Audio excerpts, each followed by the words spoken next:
What is up, you guys? Welcome back to the channel and welcome to what is the anniversary of the YouTube channel. And in light of that, I wanted to do a 1-year update on the Tacoma build. A lot's happened over the course of the last year, and I think it's time to do a consolidated review and let you guys know what's changed on the truck. And for those of you joining for the first time, welcome. Feel free to like and subscribe. Always happy to help in the comments, as always. But let's get into it. What's changed, what's new, what's still the same, and go through a full detailed build walk around of my 2019 Quicksand TRD Off-Road Tacoma. All right, let's take a look here at the front. It's always starting at the front. It's a little dirty, but most notably, I have a faux TRD Pro knockoff grille. I do also have the smoked Raptor lights, which I will turn on here in a few minutes, just so you guys can see what that looks like. Small cosmetic things. This is a little, accent, I guess. I got that from Tacoma Lifestyle not too long ago. I am running the Alpharex Lux series headlights. These are awesome. They have a crazy cool sequential turn signal and light output, far superior from stock. Those have been on the truck for well over a year since we did the last walk around. And then something else that hasn't changed, I have the KC G4 fogs, direct plug and play into your stock fog light switch, I guess is a great way to put it. What I like most about these is that you don't have to put like a Laminex or like an orange filter to let people know, hey, I got ambers. These are a true amber, DOT approved, and they spread a massively wide pattern, which is nice for off-road driving. It's nice for night driving. It's a little bit nicer on the eyes, so you're not blinding the oncoming person. Dipping down a little bit here, I do have these Rhino USA recovery points because we don't have an aftermarket bumper. And then I did, since last year, get a full skid plate. And this skid plate is a 1/4-inch aluminum skid plate. That's also kind of the same material as the TRD Pro skid plate that people might get instead, but still the same type of material. Don't pay a premium. Got it off Amazon. Love that thing.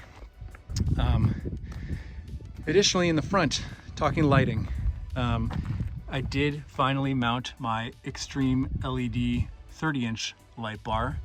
That is a flood spot combo. You can see the floodlights on the side, and in the center we have the spotlights. Super happy with that. I do like to keep most light down low. That's not the case with kind of where we went with the build, but that was the first light bar I installed from Extreme LED, part of a lighting overhaul video I'll be filming later this week. And then in conjunction with that, I also do have the Extreme LED stacker pods, which I previously had mounted KC, what are they called? The KC Flex Aero ones. Those were great, but I recently partnered up with Extreme LED, so you'll see a lot of odds and ends from them. And those are mounted on the CBI off-road ditch light brackets. Moving on up the pillar here, I do have a KC wire hider that wires through to the Extreme LED 40-inch light bar mounted to my now shorty, I guess, short Grand Teton Sherpa roof rack fairing. And that mounts directly to the crossbars there, as you can see. Moving on to the good stuff, wheels and tires. Before we do that, I did want to mention, for those new, I do have a Viper cut here, which essentially cuts off a big chunk of the bumper to make way for these larger tires. You do, in essence, lose part of your liner. You can see right here where I cut mine off. But I've had no issues. Most of the lights in there, if not all of them, including the fog lights, are wired up using Deutsch connectors. So those are watertight, and there's really no issues with water whatsoever. big ticket items when compared to last year. I did upgrade the Bilstein 6112s that we had up here in the front with the stock upper control arms to the SPC upper control arms, which allow for a lot more caster adjustment. And then I have the Icon 2.5 inch extended travel with remote reservoirs, non-CDCV adjustment. Sorry, that's a mouthful. And I opted for a 700-pound spring.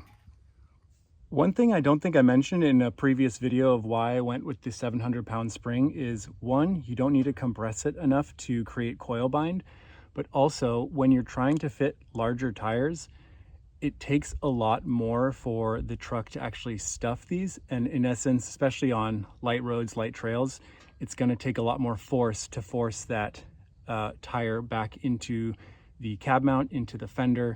And as a result, there's going to be way less rubbing overall. So something to consider when going with an aftermarket set of new shocks, especially when you're going extended travel. I've definitely, as I mentioned in that previous video, I'll link it down below. I think it's a really good option to go with the 700-pound spring out the gate. Next, and I'm trying to be as fluid with this whole thing as possible, not to jump around too much. And some things kind of go overlooked. These are the Miso custom sequential black turn signals. Again, they're super minimal, which is why they were overlooked, but a great tasteful addition to the truck. And then of course, my signature California Tactilian flag there. Most people keep them up here. I feel like it's kind of my staple that I kind of keep it over the Tacoma badge there. And I think it looks really good in that spot. Popping up here to the top, as I mentioned, I do have the new fairing to fit the 40-inch light bar from Sherpa Equipment Company. I do still have their Grand Teton roof rack with all brackets for the accompanying accessories. On this side, I have my signature Quicksand color schemed front runner awning. It's a 4-foot awning, but it's proved to be awesome for what we need it for. I don't need like a 270 awning or anything like that. I just want it to do its job when I need it to. And then coming down here to the side, these are the same slider steps I've always had. They're from Avid Offroad, small Arizona-based company. I think it's one guy who runs the business, and they've been awesome. No real signs of rust over the course of the last 5 years. They're a little dirty, but they could use some cleanup. Moving on over to the back, again, we got the same Mickey Thompson tires there.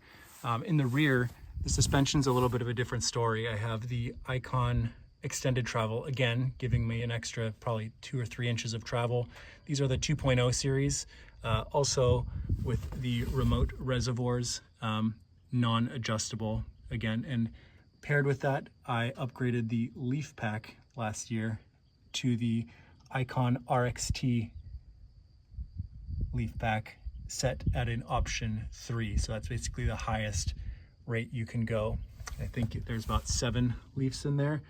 And that's obviously to compensate for the additional weight and all the static weight that we kind of keep on here year round. I think the stance is really good. As you can see right here, it's raked forward a little bit. But from a side profile, it looks pretty good. And I think the great thing about when you upgrade leaf springs to a HD or heavy duty expedition pack, you also gain the ability to load up your vehicle without having that bro lean or squat that people often see. From this view, obviously, stock exhaust, stock shackle hangers, none of those have changed. I do plan to upgrade the stock spare here pretty soon to a full 33. That'll be a different video, but super excited for kind of how this thing sits right now.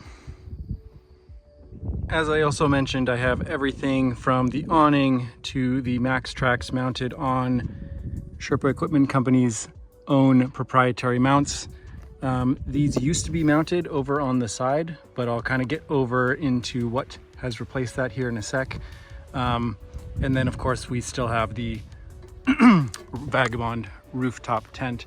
I get a lot of questions about this roof rack. This is the RCI mid-height roof rack. And I know there's a lot of better roof racks, excuse me, bed racks on the market now. But at the time when I got mine, this one was the most efficient. It's a mid-height, so the tent still doesn't sit above the cab. And it's proven to show its age in numerous different mounting applications. But for instance, this is the Midnight Forest 8-gallon water tank. We don't have any sort of water port, whatever it's called. And this can be functioned or used, you can just some air in there right now. This can be used in tandem with like a nozzle gun to create like a pressure washer. I have a full video on that on the channel as well if you're interested, but overall gives the truck a real tactical look. Obviously a lot of what I put on here is just, you know, I go for quicksand, oranges, some yellows, and for the most part, if a product is black and it makes sense for me, I'm going to add it to the build. So Midnight Forest 8-gallon water tank, RCI's, I think it's, I guess call it their legacy mid-height rack. I know that there's a few different models they make now which are a little bit more modular. This one is set in place, so this cannot be moved. It hasn't moved, but it's proven to be awesome for me for many reasons. The Rotopacks, I forget if in the last one I had the fuel canisters. I opted to create these additional storage containers. Rotopacks makes these. They're awesome. You can just put recovery gear in here. Wet bathing suits is what I use them for a lot. Spare tools, anything to keep the most space within the cab of the Tacoma. And then coming on over to the back, these are the, again, to match the front, the Alpha Rex Pro style taillight. I think they look awesome. There's tons of different styles of taillights on the market these days, but I think for my build specifically, these are still the ones that I like the most. They do make ones with like a sequential turn signal. So these, the turn signal is red, but you can get ones where this sequential turn signal actually uses these little waves in a orange side marker fashion. So those have been awesome.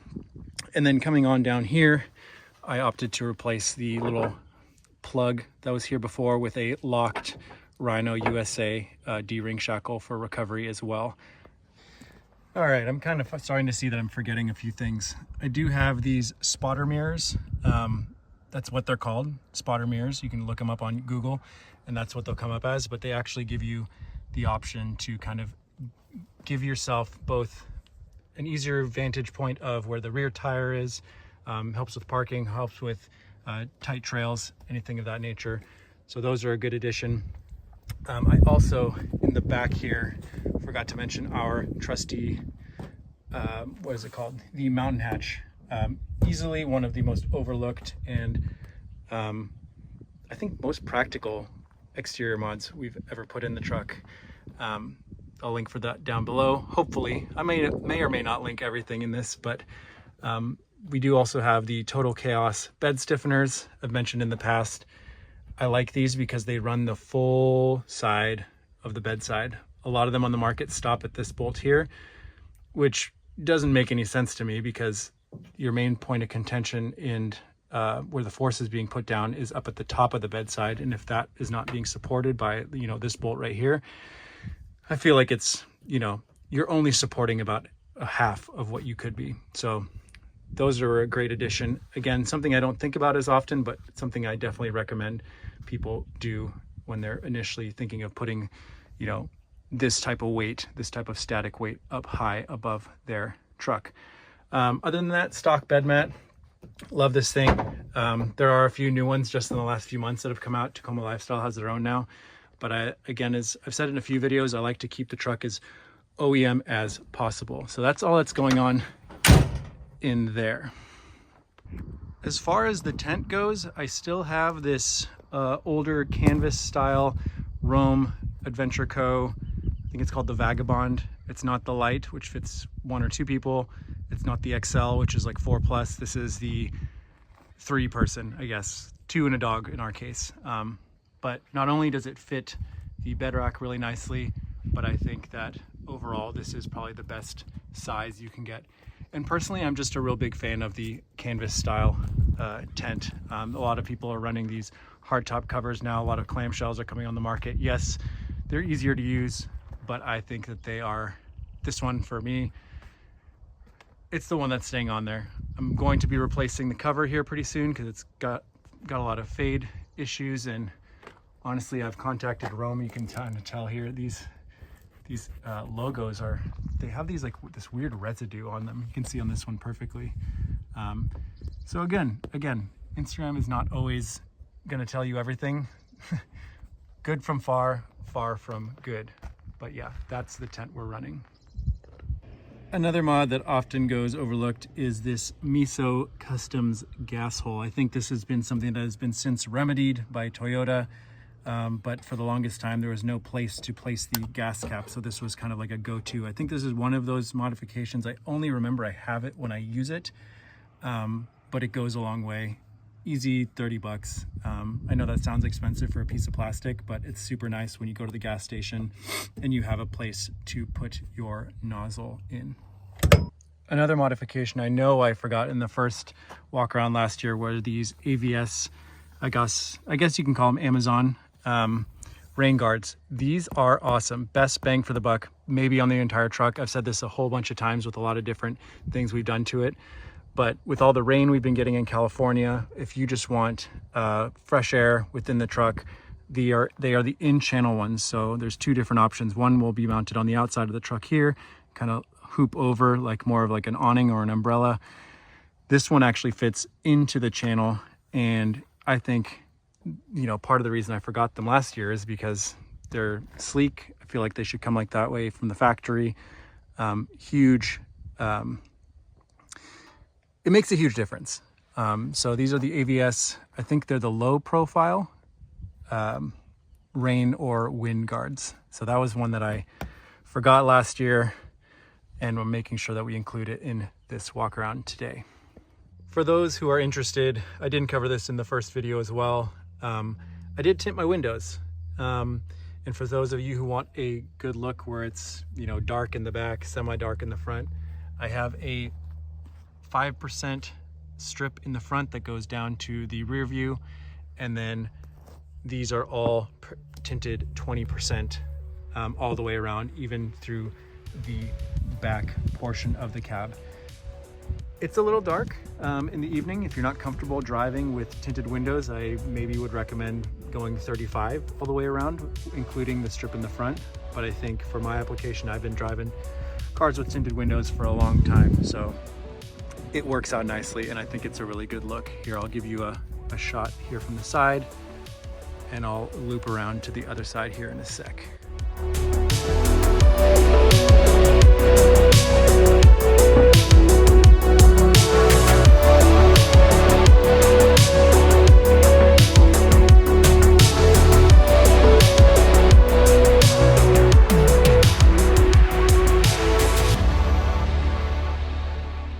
There we have it, you guys. Again, as oftentimes happens in tons of my videos, I am fighting daylight, but I hope you enjoyed this new walk around of the truck. I will more than likely be doing a part 2, as I did a year ago, that covers everything on the inside of the truck, which for the most part remains unchanged, with the addition of the new floor mats by 3W Liners. I released that video last week. And of course the switch panel controller from Oxbeam, and that was also a video I did pretty recently. But if you have any questions, let me know in the comments down below. If this is your first time visiting the channel, again, welcome. Consider getting subscribed. It definitely helps move the channel forward in a positive direction. Leave this video a like, and until next time, enjoy the ride.